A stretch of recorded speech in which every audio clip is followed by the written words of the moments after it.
সুপ্রিয় দর্শক মণ্ডলী, এসএটিভির ডিজিটাল প্ল্যাটফর্মে সবাইকে স্বাগত জানাচ্ছি। আমি বাপ্পি কুমার দাস, কলারামপুর হাই কমিশন থেকে, বাংলাদেশ হাই কমিশন থেকে।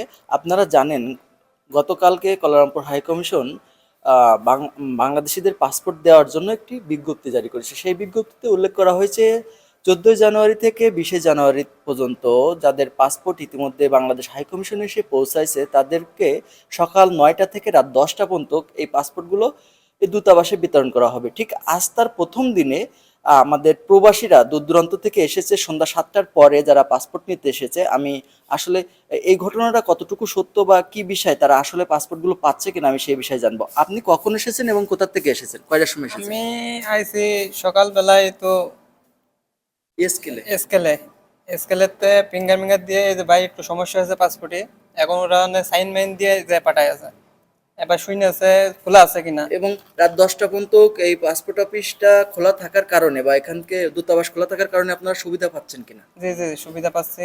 এরামলে তো সমস্যা নেই প্রবাসীদের জন্য। আইসে এই যে ভোগান্তি এক সিরিয়ালের ভিতরে মনে করেন এমনিতে পাসপোর্ট দিচ্ছে, এমনিতে অ্যাপ্লাই নিচ্ছে, এমনিতে পাসপোর্ট জমা নিচ্ছে, এরামলে সমস্যা। আসলে আপনি কি মনে করেন নিয়মিত কি এরকম সেবাটা চালু থাকা উচিত কিনা? অনলাইনে যে সেবাটা দেওয়া হচ্ছে অর্থাৎ পোস্টলাজের মাধ্যমে যে সেবাটা আছে সেটাও থাকবে এবং সরাসরি যে পাসপোর্ট বিতরণ করা হচ্ছে এটা নিয়মিত থাকবে কিনা আপনি কি মনে করেন, সেটা কি প্রত্যাশা করছেন? অবশ্যই থাকবে, কারণ আমি মনে করি যেভাবে কাজ চলতেছে এইভাবে কাজ চলে গেলে আমাদের প্রবাসী ভাইরা খুব শান্তিতে থাকবে মালয়েশিয়ায়, এটাই আর কি। আপনার প্রত্যাশা কি? আমার প্রত্যাশা এখন রাত্রের 10টা পর্যন্ত খোলা থাকার কারণে আমি এখন আইসা হয়রানি হইতেইছে না, আমি জিনিসটা সলভ করতে পারতেছি। সকালে আমি স্কেলে আসছি, আমার ওইখানে ফিঙ্গার হয়েছে, আমার পাসপোর্টে হয়তো বা একটু ঝামেলা হয়েছে, ওই ঝামেলা সলভ করার জন্য আমার আসতে হইতো এম্বাসিতে। তো যদি এখন এম্বাসি খোলা না পাইতাম তাহলে তো আমার আবার আরেকদিন আসতে হইতো, ঝামেলা হইতো।